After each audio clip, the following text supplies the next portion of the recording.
So first things first, you want to start off with clean skin, and I am using a little bit of facial oil just so we've got a little grip and glide, so you're not compromising the skin by dragging or pulling at it.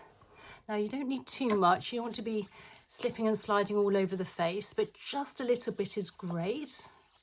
And then just applying all along the lower part of the facial area, from the nose, cheekbones towards the ears, in front and behind, and then just down either side of the neck here, down to the collarbone. So first of all, let's just open up the gates to the lymphatics first to really help with detoxification once we're doing these fascia points here. Amazing 3-point fascia points, may I just add. So from our chin all the way down where our collarbone is, just above, we've got some indentations. So if you can take the pads of your fingers and just give those a few gentle presses, this will literally just get everything going. Right, so let's start on the first fascia point, which is to do with the jawline area here. So coming from the ear to the chin, if you can work your fingers into the middle, and that's our fascia point on either side of the jawline. So taking our thumb underneath, I like to take my fingers above. Take a nice gentle deep belly breath in through the nose for 4 and out for 6, and just gently melt the fingers into the skin with the pads of the fingers.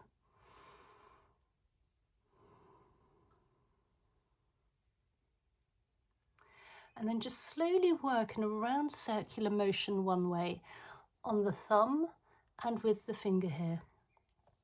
This is a very light motion, and what we're doing here is we're actually creating more space within the fascia. So sometimes the fascia, which is a connective tissue throughout the whole of the body and the whole of the system, we're actually working on the myofascia here by doing some really great fascia exercises to unstick any fascia glue. Now, the fascia can actually get glued to the bone, and when it's glued to the bone, you're not actually having so much space for nutrients, oxygen, and also blood flow, circulation, and also detoxification. So it's really good to really get these nice and flowing again. And then just work in the opposite direction.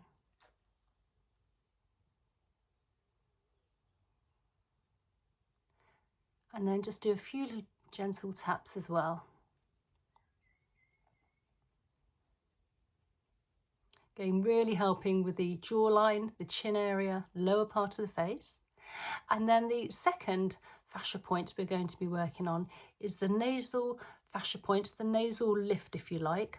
So I'm taking my finger and I'm just placing it either side of the nose, and then just very gently breathing in for 4, out for 6, and just gently pressing into the bone here.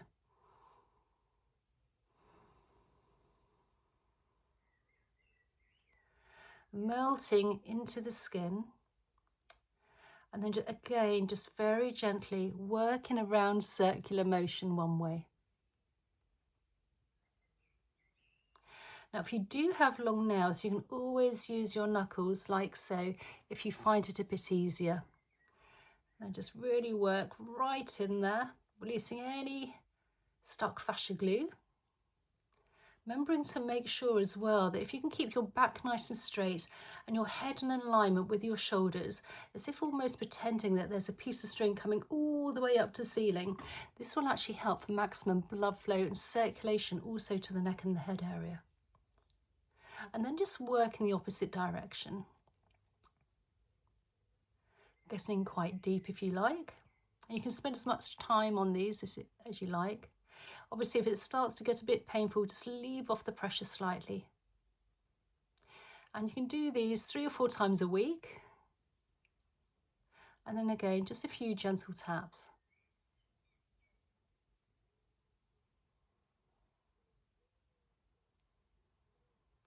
And then the third fascia point we're going to be working on is the masseter muscle, with the fascia points around this area here. So I'm going to take a couple of fingers here. You can just take one, but I like to take a couple, or you could use your knuckles and just very gently melt into the skin from where the cheekbone is to where you can feel that masseter muscle. Again, let's just gently breathe in for 4, in through the nose, and out for 6 through the nose.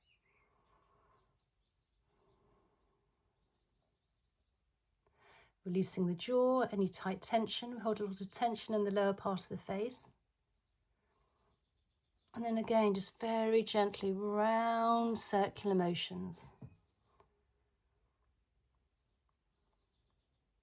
Not sticking any of that fascia glue. Relaxing the whole body. Again, we hold a lot of tension here. TMJ, if we're clenching our teeth at night time, maybe this is a good one to do in the morning. And then working in the opposite direction. And again, if it gets a bit too painful, you can always leave off the pressure slightly with the fingers.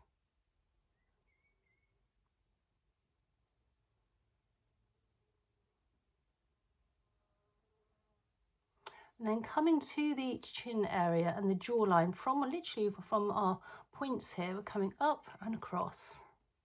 And what we're doing here is we're moving now toxins and waste, which is also very close to the surface of the skin.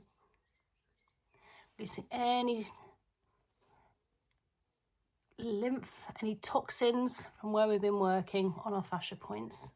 And I'm working an upwards and outwards motion, nice and light.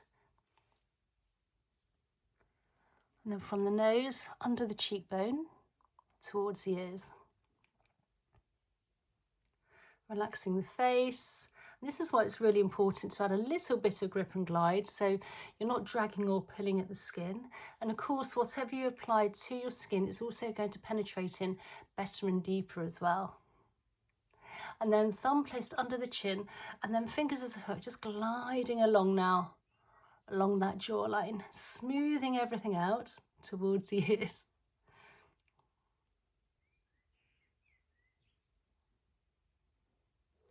And then from the ears, top of the ears, just gliding down now.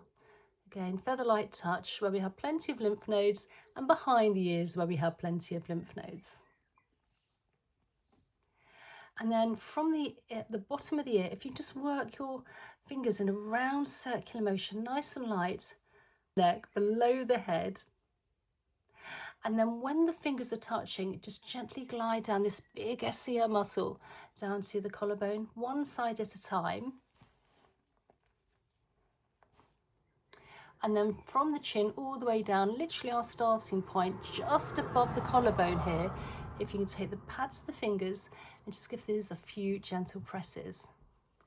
Now, I'd really recommend a nice glass of lukewarm water to really help hydrate the fascia, but also for detoxification afterwards as well.